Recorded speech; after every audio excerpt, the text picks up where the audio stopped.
Hello, we're doing a Bite at a Time books chapter. This will be volume 2, chapter 12.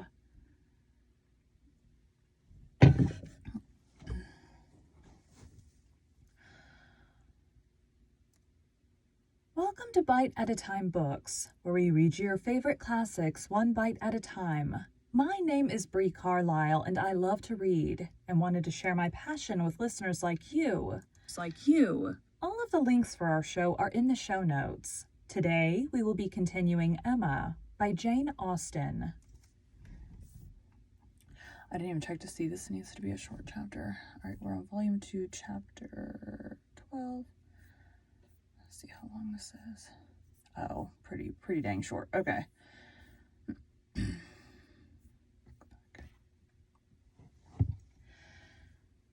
Austen. Chapter 12. One thing only was wanting to make the prospect of the ball completely satisfactory to Emma. Its being fixed for a day within the grand term of Frank Churchill's stay in Surrey. Sorry, my screen was at a weird angle. I like it to be, aimed at me, so it's not weird.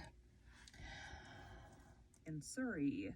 For in spite of Mr. Weston's confidence, she could not think it so very impossible that the Churchills might not allow their nephew to remain a day beyond his fortnight. But this was not judged feasible. The preparations must take their time. Nothing could be properly ready till the third week were entered on, and for a few days they must be planning, proceeding, and hoping, in uncertainty, at the risk, in her opinion, the great risk of its being all in vain. Enscombe, however, was gracious.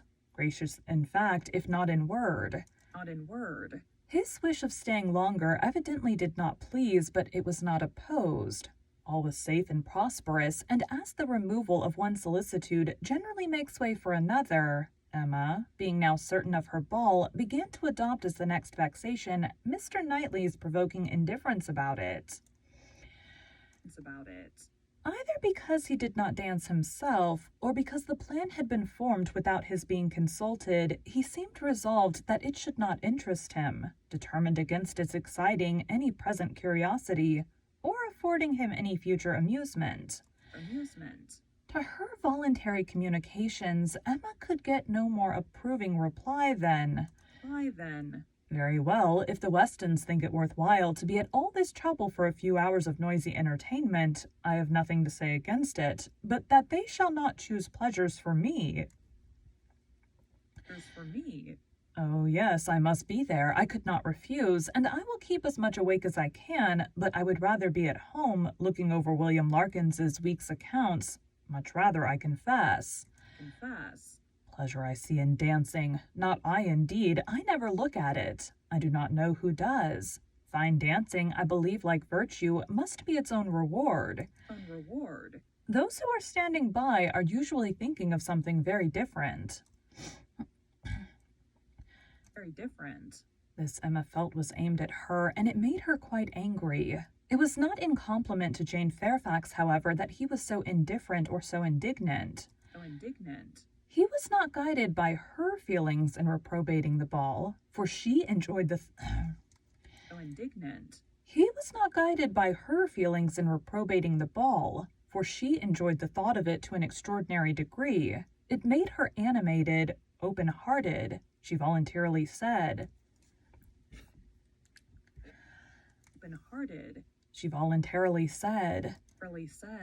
"Oh, Miss Woodhouse, I hope nothing may happen to prevent the ball. What a disappointment it would be. I do look forward to it, I own, with very great pleasure." It was not to oblige Jane Fairfax, therefore, that he would have preferred the society of William Larkins. No, she was more and more convinced that Mrs. Weston was quite mistaken in that surmise. There was a great deal of friendly and of compassionate attachment on his side, but no love. Alas, there was soon no leisure for quarrelling with Mr. Knightley. 2 days of joyful security were immediately followed by the overthrow of everything. A letter arrived from Mr. Churchill to urge his nephew's instant return. Mrs. Churchill was unwell, far too unwell to do without him. She had been in a very suffering state, so said her husband when writing to her nephew 2 days before, though from her usual unwillingness to give pain and constant habit of never thinking of herself, she had not mentioned it. But now she was too ill to trifle and must entreat him to set off for Enscombe without delay.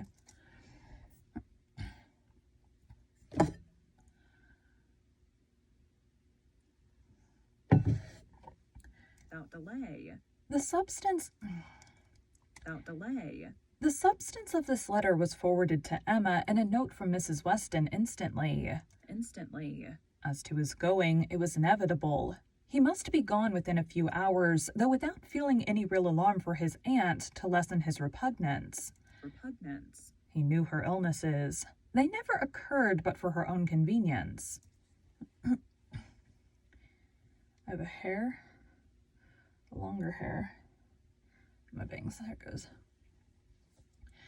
Convenience. Mrs. Weston added that he could only allow himself to hurry to Highbury after breakfast and take leave of the few friends there whom he could suppose to feel any interest in him, and that he might be expected at Hartfield very soon. This wretched note was the finale of Emma's breakfast, when once it had been read, there was no doing anything but lament and exclaim. The loss of the ball, the loss of the young man, and all that the young man might be feeling. It was too wretched. Such a delightful evening as it would have been, everybody so happy, and she and her partner the happiest. I said it would be so, was the only consolation. Her father's feelings were quite distinct. He thought principally of Mrs. Churchill's illness and wanted to know how she was treated. And as for the ball, it was shocking to have dear Emma disappointed, but they would all be safer at home. Emma was ready for her visitor some time before he appeared, but if this reflected at all upon his impatience, his sorrowful look and total want of spirits when he did come might redeem him.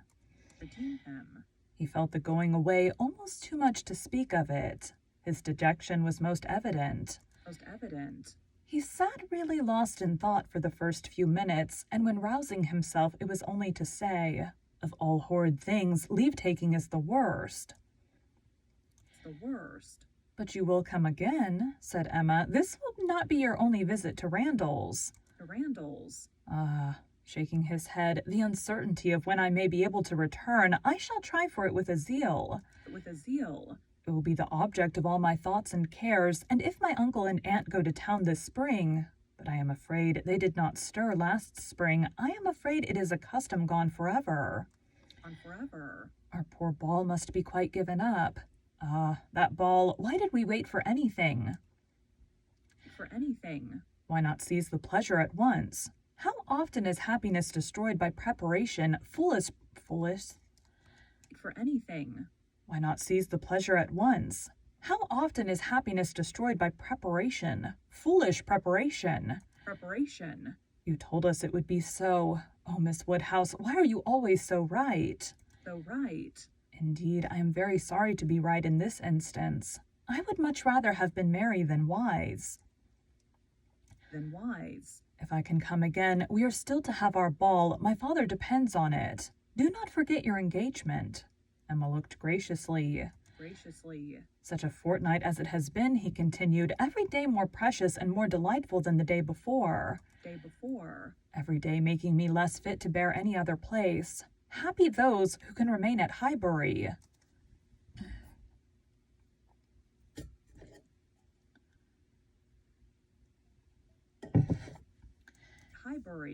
"As you do us such ample justice now," said Emma, laughing, "I will venture to ask whether you did not come a little doubtfully at first. Do not we rather surpass your expectations? I am sure we do. I am sure you did not much expect to like us. You would not have been so long in coming if you had had a pleasant idea of Highbury." He laughed rather consciously, and though denying the sentiment, Emma was convinced that it had been so. "And you must be off this very morning?" "Yes, my father is to join me here. We shall walk back together, and I must be off immediately. I am almost afraid that every moment will bring him." "Not 5 minutes to spare, even for your friends Miss Fairfax and Miss Bates? How unlucky. Miss Bates's powerful argumentative mind might have straightened yours. And yours. Yes, I have called there. Passing the door, I thought it better. It was the right thing to do. Thing to do. I went in for 3 minutes and was detained by Miss Bates's being absent. She was out, and I felt it impossible not to wait till she came in. She came in. She is a woman that one must laugh at, but that one would not wish to slight. It was better to pay my visit then. Visit then. He hesitated, got up, walked to a window. To a window. In short, said he, perhaps Miss Woodhouse, I think you can hardly be quite without suspicion. Suspicion. He looked at her as if wanting to read her thoughts. She hardly knew what to say. What to say. It seemed like the forerunner of something absolutely serious, which she did not wish. Forcing herself to speak, therefore, in the hope of putting it by, she calmly said, You are quite in the right. It was most natural to pay your visit then. Visit then. He was silent. She believed he was looking at her, probably reflecting on what she had said and trying to understand the manner. And the manner. She heard him sigh. It was natural for him to feel that he had cause to sigh. Us to sigh. He could not believe her to be encouraging him.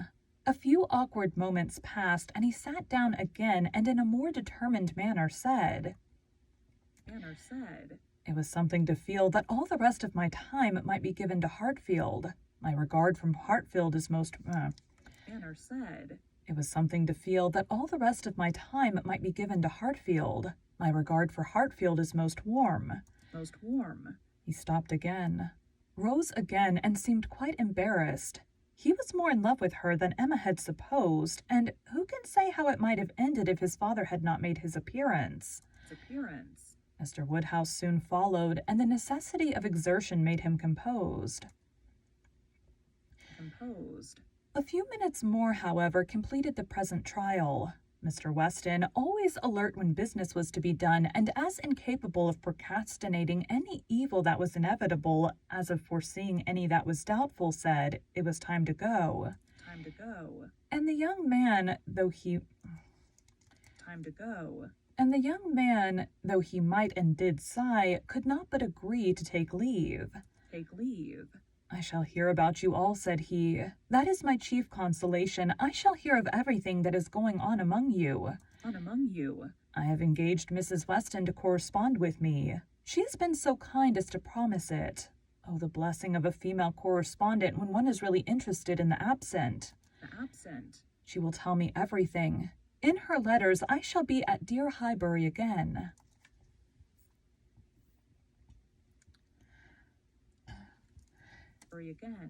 A very friendly shake of the hand, a very earnest goodbye closed the speech, and the door had soon shut out Frank Churchill. Short had been the notice, short their meeting. He was gone, and Emma felt so sorry to part and foresaw so great a loss to their little society from his absence, as to begin to be afraid of being too sorry and feeling it too much. It was a sad change. They had been meeting almost every day since his arrival.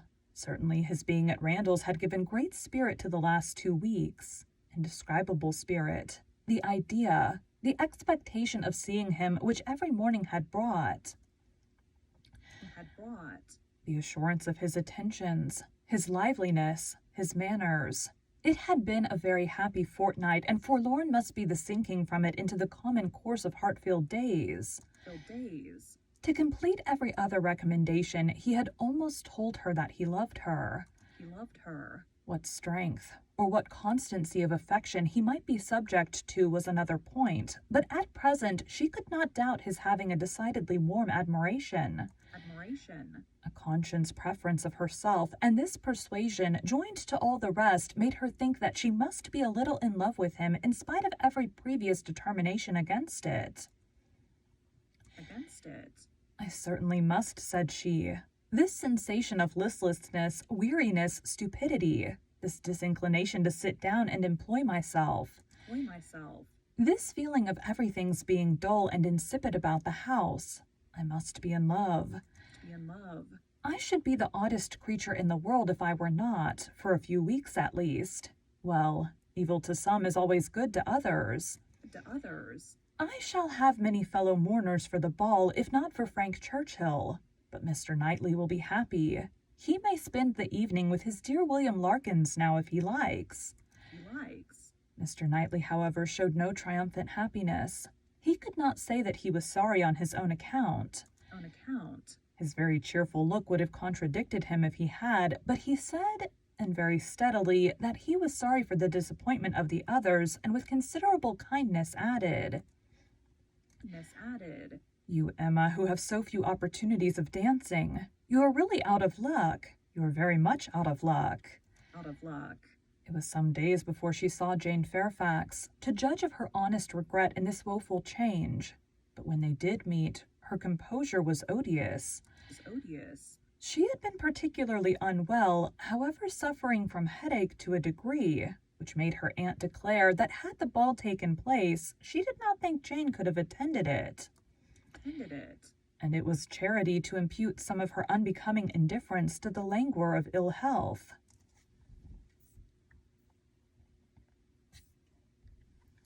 Ill health.